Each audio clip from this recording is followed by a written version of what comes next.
આજના સ્નેહ મિલન સમારોહમાં અત્રે ઉપસ્થિત માનવંતા મહેમાનો, આદરણીય વડીલો તેમજ ભાઈઓ અને બહેનોને સાવજરૂપી સોમનાથની સુપુત્રી સરેણા નિધિના જય ભગીરથ, જય દાસારામ. આજનો મારો વિષય છે શિક્ષણ અને સંસ્કાર. તો શિક્ષણ અને સંસ્કારની કોઈ સીમા જ હોતી નથી. શિક્ષણનો ખરો અર્થ છે શીખવું, પરિપક્વ બનવું, પોતાના જીવનનું ઘડતર કરવું, એ જ છે શિક્ષણ. પણ આજે આપણે શિક્ષણની વ્યાખ્યા જ બદલી નાખી છે. અહીંયા બધા એમ માને છે કે શિક્ષણ એટલે જે શાળા અને કોલેજમાંથી મળતું જ્ઞાન એટલે શિક્ષણ. પણ ના, એટલું જ નથી. આપણા ઘરમાં આપણા દાદા દાદી, માતા પિતા અને આજુબાજુના સમાજમાંથી પણ જે આપણને શીખવા મળે છે એ શિક્ષણ સાથે સંસ્કાર છે. શિક્ષણ તો થોડી ઉંમર થઈ ગયા પછી પણ મેળવી શકાય છે, પણ સંસ્કાર તો યોગ્ય સમયે જ આપવા પડે છે. સંસ્કારના ક્યાંય ઇન્જેક્શન નથી મળતા કે આનામાં ઓછા છે ને તો બે અપાવી દઈશું. તેનું સિંચન તો બાળક ગર્ભમાં હોય ત્યારથી જ થવા લાગે છે. જો આપણે સારા સંસ્કાર નહીં આપીને તો ખરાબ તો નહીં જ આપવા પડે, તે તેની જાતે જ મેળવી લેશે. શિક્ષણ અને સંસ્કાર એ બંને જીવનના મૂળ સૂત્રો છે. શિક્ષણ ક્યારેય નમવા નથી દેતું, સંસ્કાર ક્યારેય પડવા નથી દેતા. આજે આપણે સૌ 21મી સદીમાં જીવી રહ્યા છીએ. અહીંયા બધા એમ માને છે કે શિક્ષણ એટલે નોકરી મેળવવી, પૈસા કમાવા. આ શિક્ષણની ભાગદોડમાં આજે આપણે સૌ સંસ્કારો ભૂલી જ ગયા છીએ.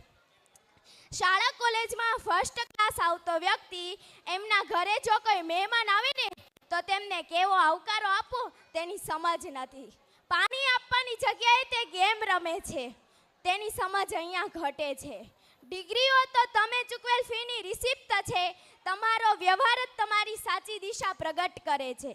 આપણા માતા પિતા રાત દિવસ એક કરીને પેટે પાટા બાંધીને આપણને સારી સ્કૂલમાં મોકલે છે.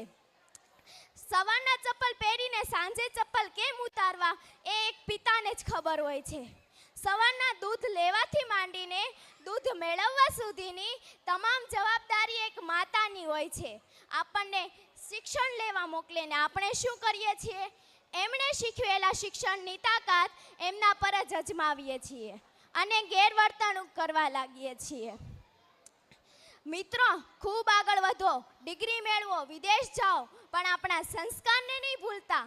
એક વાત યાદ આવે છે, જ્યારે આપણે કોઈ વિદેશમાં જતું હોય ને ત્યારે કોઈ વિદેશી આપણી બાજુમાં બેસીને નાસ્તો કરતો હોય ત્યારે આપણી આજુબાજુમાં નજર પણ નથી કરતો. પણ આપણો જોશીલો ભારત દેશ જ એક એવો છે કે જ્યાં આપણે બેઠા હોય ત્યાં કોકના ખાખરા ખુલે તો કોકની જલેબી, કોકના લાડવા ખુલે તો કોકના ફાફડા, કોકના થેપલા ખુલે તો કોકનો મીઠો ગોળ, અને સાથે જમવા બેસે. એ છે આપણા ભારત દેશના સંસ્કાર. જ્યાં પુસ્તકને પણ થોડી ટક્કર લાગી હોય ને મિત્રો તો તેને નમે છે. એ છે આપણા ભારત દેશના સંસ્કાર. પણ હજુ પણ મારા કાને સંભળાઈ આવે છે, બેટી બચાવો, બેટી પઢાઓ. મતલબ હજુ ક્યાંક ને ક્યાંક દીકરી મરે જ છે. દરેક માતાની ફરજ છે પોતાની દીકરીને બચાવવી. દરેક માતાની ફરજ છે પોતાની દીકરીને બચાવવી. જ્યાં દીકરીઓ વધુ શિક્ષિત હશે ને ત્યાં લોકો શિક્ષિત હશે.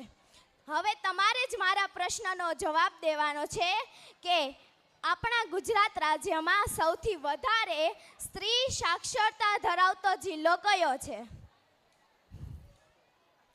આપણા ગુજરાત રાજ્યમાં સૌથી વધારે સ્ત્રી સાક્ષરતા ધરાવતો જિલ્લો કયો છે? તો સુરત. તો આજે તમે સુરત કેટલો વિકસિત છે તે તમે જોઈ જ રહ્યા છો. હવે મારો બીજો પ્રશ્ન છે કે આપણા ગુજરાત રાજ્યમાં સૌથી ઓછો સ્ત્રી સાક્ષરતા દર ધરાવતો જિલ્લો કયો છે? તો દાહોદ. તો આજે દાહોદની હાલત પણ તમે જોઈ રહ્યા છો. અહીંયા ઉપસ્થિત બધા ભાઈઓ ને મારી વિનંતી છે કે આપણા માતા પિતાએ આપણી પાછળ ખૂબ મહેનત કરી છે, તો આપણી પણ ફરજ બને કે આપણા માતા પિતાનું, સમાજનું અને રાષ્ટ્રનું નામ ઉજ્જવળ કરી બતાવીએ.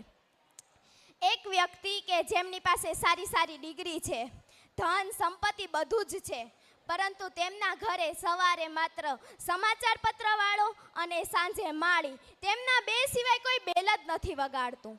તે વિચારે છે કે મારી સામે એક સામાન્ય વ્યક્તિ રહે છે કે જેમની પાસે સારી સારી ડિગ્રી નથી, ધન સંપત્તિ નથી, છતાં પણ તેમના ઘરે રોજે સાંજે 5 વ્યક્તિઓની બેઠક થાય છે.